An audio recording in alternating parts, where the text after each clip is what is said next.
Hey, yo. Ladies and gentlemen, boys and girls, children of all ages, welcome back, welcome back, welcome back to your favorite show regarding hoops on the internet. Just, a little corner of the internet, exclusively so far for Instagram, but we will be switching the videos onto YouTube. Stay patient with me, people. However, I hope y'all are having a fantastic, fantastic week. So far, what a finals it has been. Let's start off with the negatives first, then we'll head into the positives to end on a good note. So the negatives, yes, it is one of the most least watched finals of all time. Unfortunately, I guess people just don't like watching good basketball, good teams. It is what it is with that case, but also it does kind of fall upon the partners of the NBA. The NBA, I don't think, is kind of like upholding to their like partnership agreement and their standards. I think like the Dallas Cowboys, even during the off season, has been mentioned more on ESPN. I guess they had that relationship with college basketball and NBA for about 25 years, kind of like mooshed off of that. Now they have amplified themselves to get into that college football and NFL money, and they feel that they're more suited for that, and they're trying to like prep themselves up for that, kind of leaving basketball in a limbo.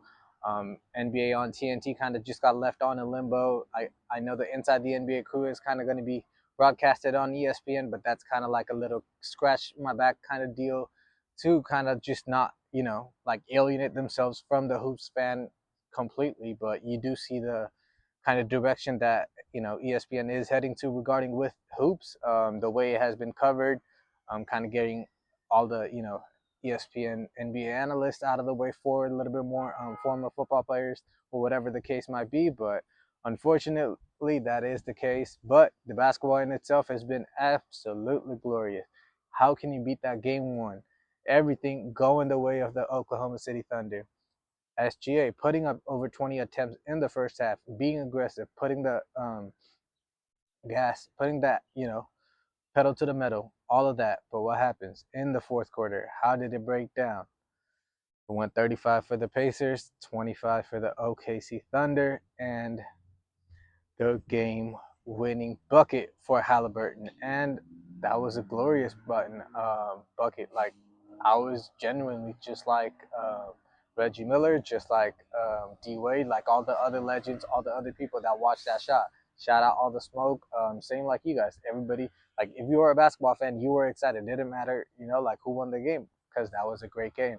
Um, the problem with OKC in that matchup, I personally believe, they kind of transformed themselves into, like more of a,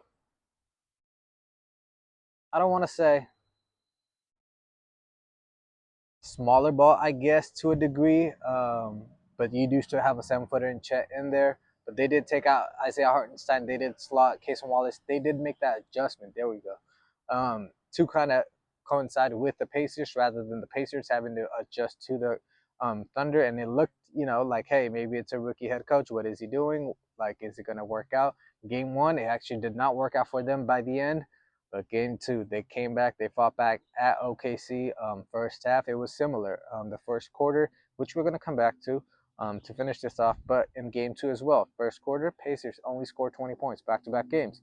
OKC 26-20. And then second quarter, it was 21-33. Third quarter, 33-34.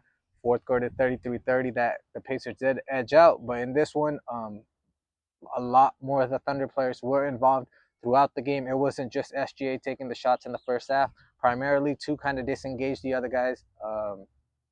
J-Dub, I do believe, had 19 shots of his own. Caruso came up off the bench with 20 points. I think the contribution from Wiggins scoring 19 points off the bench as well, that comes in clutch in game two. Same time on the other side for the Pacers, what happens? Nobody on their squad scored over 18 points, and that kind of makes me go back to our video from last episode. What did I say? Yes, Haliburton is a extremely talented. Do not get me wrong, Pacers fan. Extremely talented player. But at the same time, I do not believe he is an alpha. I do not think he can be an alpha. He just does not have that personality to be an alpha. And it is just the case. Steve Nash was not an alpha. He got 2 MVPs. He's a Hall of Famer and all of that. There are there are very few people who are actually going to be alphas and or a very very great player. Not all the time. It does not work. Um, to a degree, people still argue about Carmelo Anthony being an alpha. That's possibly the reason why he never got to a conference finals or never got past that. I don't want to get into those arguments, but that is the argument that I did put forward for the Pacers. Who are their alpha guys that will take over? Pascal Siakam, sure. In the first game, he did kind of do his thing, but if you kind of do like hone in on him and make the other guys kind of beat you to it, they could get you 15 to 18. But is there guys that could get you 20, 30, possibly 40? If you got to go head to head against Shea, that's going to be a tough matchup. And like I said, their depth will come in clutch for OKC. I didn't even mention, Andrew Wiggins on the last episode, but he came up clutch. Dortcher Chamber doing his thing. You know why we don't have to mention Lou Dort or the guy he's guarding? Because they're both in the shutdown mode.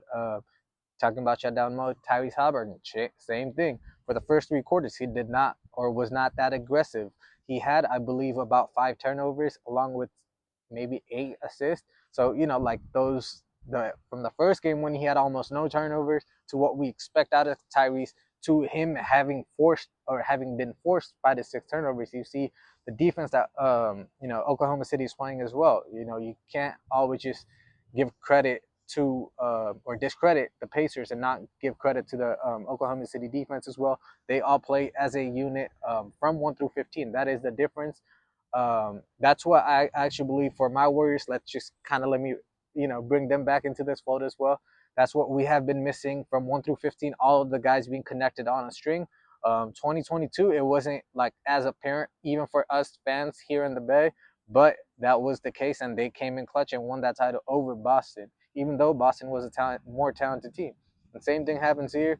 Can Indiana come back and like make a noise? Obviously, like the series is shifting back to Indiana, and the fans should be going crazy. 25 years since they've seen NBA Finals being held in Indiana. They are just like OKC, one of the best fan bases in the NBA in the association. So they are going to be showing out, and that's where kind of game 3 today.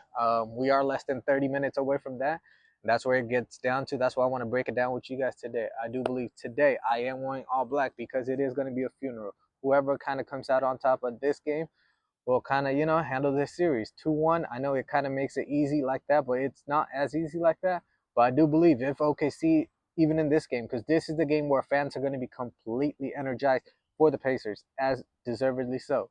But if somehow, some way, Thunder can take the heart and soul out of that fan base today, and it's a debilitating, like, I do believe Pacers have not won a game 3 in any of their series so far, and they're also the only team that has reached the finals losing a game in each of their series by 15 or more points. They have already done that. In this game, if it's something of that sort, I think OKC will be hosting that Larry O'Brien Trophy in Oklahoma City in Game 5.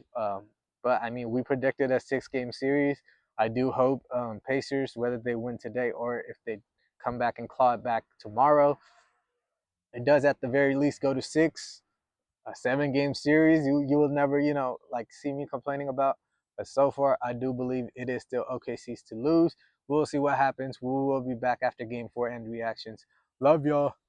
1, 2, 3.